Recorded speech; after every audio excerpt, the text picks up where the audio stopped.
bike itself is, it's a funny thing. It's almost like you can't even explain it completely, why you like it so much. Yeah, I like the mechanics of it too, you know, the round wheels and the gears that shift. And yeah, there's something about it. You know, after years and years and years, that bike kind of almost becomes a part of you. It's an extension of you that can help you to go fast and help you to get places that are beautiful and quiet. And just that feeling of being able to get out, work hard, go fast, go a long ways was really good. But now it has kind of become more of a part of my relationships over the years, and we've kind of drifted away from road bike riding and have gone more to gravel and to mountain bike riding now. So you're in more peaceful environments with people that you've known for years and years and ridden with mostly for a long time. And there's something really sweet about that combination that I really like. You know, I feel like my cycling friends are kind of my tribe. Even though I have to be the old guy, I'm okay with that. When you get into your 60s, your body really changes a lot. You know, I might come across as, you know, kind of easygoing and mild-mannered, but, you know, I really have had to struggle with my ego. Honestly, if I tell the truth, that there's some of that I have not enjoyed at all. In fact, I remember riding with somebody when I was in kind of my prime, and he would always try and keep up and then later on try and get ahead of me when we're on our bikes, and I wouldn't let him. He got so frustrated and he called me the ego killer. Yeah, it was really hard to sometimes go out on a ride and to know that you can't do what you did before, and to be okay with that, and not be able to keep up with people that you used to be able to, you know, kind of dominate. I didn't like that. It took me a long time to kind of let go of that and just enjoy being with people and not worry about being the first one to the top of the hill all the time. But I have to admit, it's still a little less fun at times than it was before in that regard. The bike fixing thing initially was just to keep my own bikes going. I bought a bunch of tools and converted my garage to a bike shop, and it kind of developed slowly. Neighborhood kids, family members. Every one of my grandkids has at least one bike that their Grampy has put together for them. And so it's been, in that regard, a great way to connect with them, like for a birthday to redo some bike and present it to your little granddaughter, and she just loves it. I mean, that's pretty special. But I've realized, you know, a little bit more about who I am and what makes me tick, and some of the things that I was pursuing really, you know, like to impress people, be seen, and to win. Even though I was drawn to those things, it really wasn't what kind of satisfied my heart's desire. And I realized that I really enjoy serving. What brings me joy is expressing kindness to people, and also being generous with time and with bike stuff especially. And so it kind of came out of that.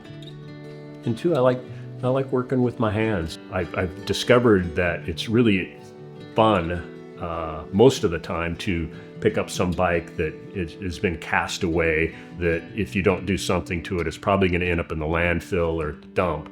And to take that bike with the stuff you have and the parts that you've accumulated over the years and make it into something nice that's functional, that actually looks good, you know, make it shiny again, and then present it to somebody.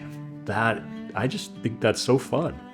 Sometimes you pick up a bike and you think, wow, this thing's got all kinds of potential, and then you start working on it and it's like, oh no, what have I got myself into here? This is not going to be great, and it's frustrating. But I have had more times where you pick up a bike and it just looks like, how is this thing ever going to function and look good again? And you just start chipping away at it, and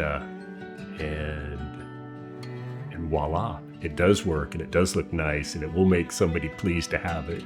It's almost like these little miracles take place sometimes too, because I haven't told too many people this story, but often I'll be working on a bike and it needs some specialty part to to fix it that if you went to a bike shop, you'd never find one. So then I'll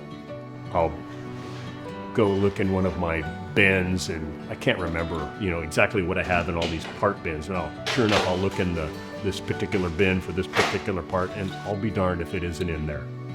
And that's happened so many times.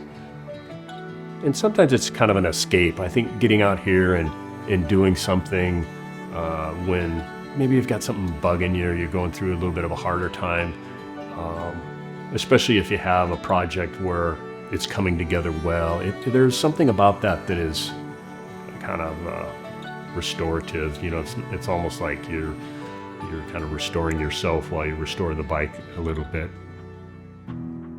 Yeah, I always thought cancer was for other people, because I've always been, healthy, strong with the exception of my joint issues.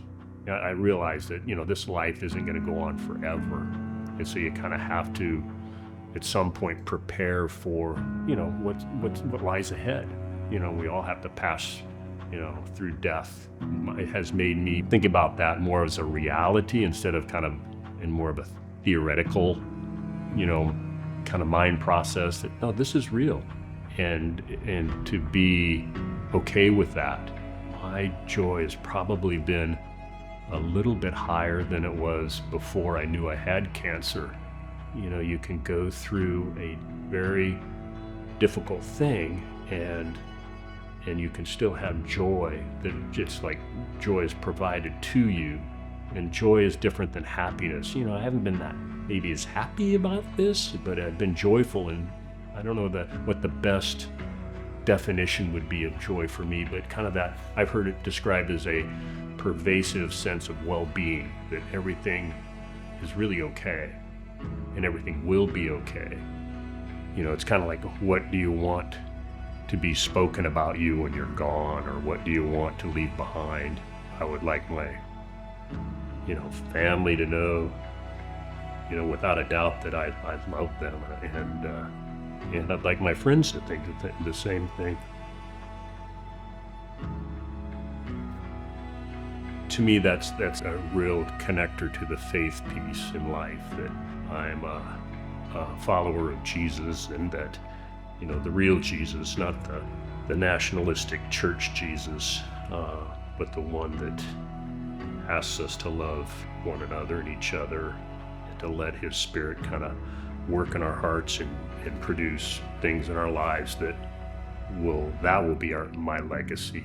Those things will be my true legacy.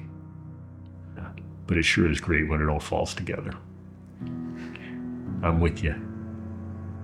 Yeah, we should go for a ride.